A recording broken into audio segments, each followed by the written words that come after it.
It's the mid-afternoon and you have been patiently waiting in a tree to capture the best possible photos of the beautiful birds this jungle has to offer. You've honed your bird calls and you even ran into the jungle at one point to flush out the most colorful birds in the area. With the right photos, you can get published and finally become renowned as the best bird photographer in the game, Birdwatcher, which was designed by Zakir Jaffrey and published by Oni Games and Renegade Games Studio, who sponsored this video. Hey there, I'm Mike Murphy of the Brothers Murph and I'm here with BoardGameGeek. Now I've just spotted some birds in the clearing, so I think it's about time we learn how to play Birdwatcher. In Birdwatcher, 2 to 4 players will be attempting to capture photos of the various species of birds into their photo journal, hoping to get published along the way. Players will be able to make use of bird calls to lure birds to their tree, run into the jungle to flush birds to the clearing, photograph birds, and more, all in the hopes of gaining the most citation points. Before we start snapping pictures though, let's go over the setup.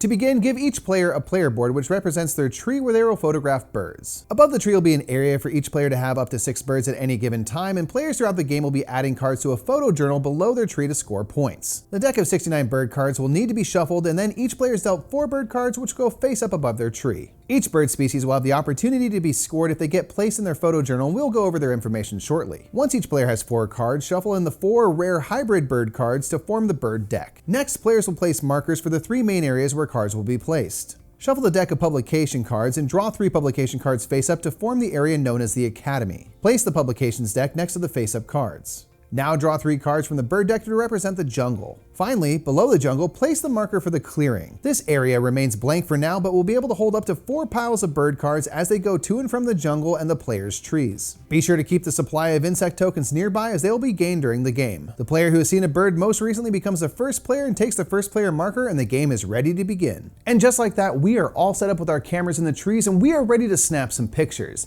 In the game, you're going to be attempting to photograph birds in order to place them in your photo journal to score points. Most birds want to be collected in sets, and publication cards often are concerned with what birds you have in your collection as well. To learn more about how we photograph birds and which ones we might want to publish about, let's teach you the different actions you can take. On a turn, the active player has 3 actions, all of which are shown on the player board tree. Each action can be used multiple times and in any order you like. The first action is photographing a bird in your tree. This will allow the bird to be added to your photo journal and score points at the end of the game. On bird cards, there are a number of features to note. First, at the top you will see the name of the species of bird. Each bird will have multiple copies in the deck, and often you want to collect birds in sets in your photo journal. Most birds have a banner at the top left of the card. These birds want to be collected in sets in your photo journal with no other birds or publication cards breaking them up. When scoring, you will receive citation points for the set based on how many you collect in a row. For example, with a blue bird of paradise, if you collect just 1, that set is worth 4 points. If you collected 3 in a row, however, the set would be worth 11 points. Multiple sets of the same bird species may be collected but will score separately if broken up by other card types. Other birds like the black sicklebill will have a scoring stamp and will simply score the points shown in the stamp, but their location within your photo journal is not important. Some birds show insect tokens in the bottom left of the card, and when a bird is added to your photo journal, be sure to collect the insect tokens shown on that card. These will be worth points at the end of the game depending on how many types of insects you collect, and on your turn you may turn in any 2 insects to take an extra action. When photographing a bird, you must have at least 2 birds in your tree. When you take this action, choose any one of your birds currently in your tree, adding it to the rightmost spot in your photo journal, leaving just the left side of the previous card showing. These cards represent the various pages of your photo journal. The order of these cards is important as you will be collecting sets, and once a card is placed in your photo journal, it can no longer be moved. The flash of your camera and clicking sound will startle a bird from your tree, so when taking a photo, you must choose another bird to place in the clearing, turning it 90 degrees to show it is startled.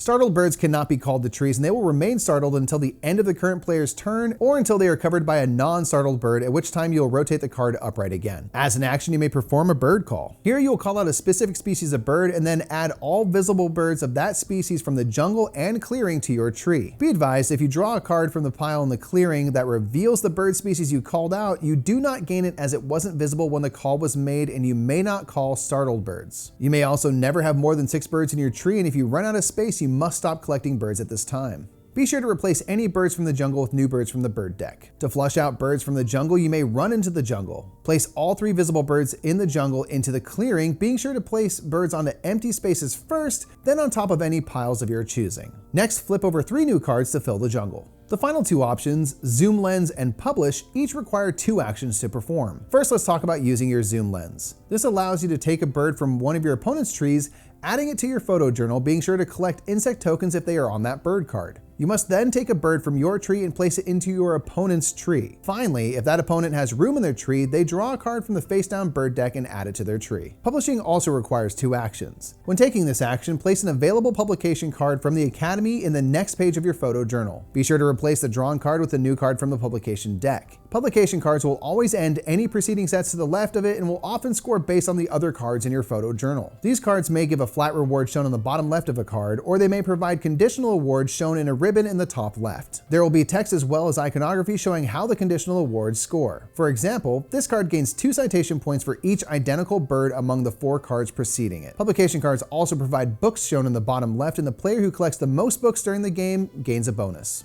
Players will take turns trying to photograph birds for set collection, but eventually the day comes to an end and it's time to see how your publications shake out.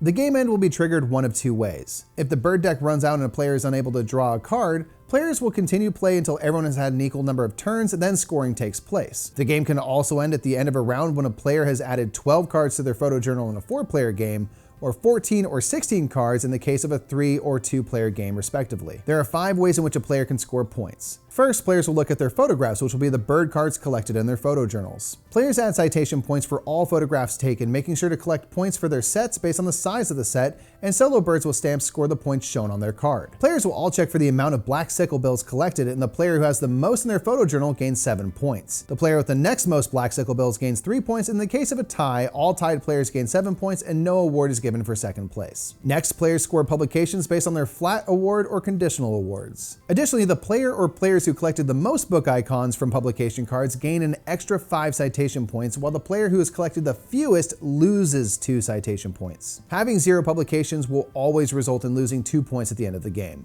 Next, players will see how many unique insect tokens they have, scoring points according to the table on their player board up to a maximum of 15 for all 5 types of insect. Finally, the player with the greatest variety of bird species in their photo journal receives an additional 7 points, and second place gains 3 points. Similarly to black sickle bills, if there is a tie for first place, all tied players receive 7 points and no second place points are given. At the end of the game, the player with the most citation points is the winner, with the tiebreaker going to the player with the most birds remaining in their tree. If the game is still tied, players are encouraged to have a competition for best bird call, and the best bird caller wins. Birdwatcher is all about trying to put together a really nice journal of your findings, choosing when to flush out the jungle to hopefully find the right birds to build your next set, and when to steal a bird from an opponent's tree might give you the edge, but ultimately you're looking to capture the beauty of nature. And if Birdwatcher seems like a game you'd enjoy, be sure to check out its page at BoardGameGeek.com. And until next time, I'm Mike Murphy. I've been here with BoardGameGeek, and that is how you play Birdwatcher. Have a great day.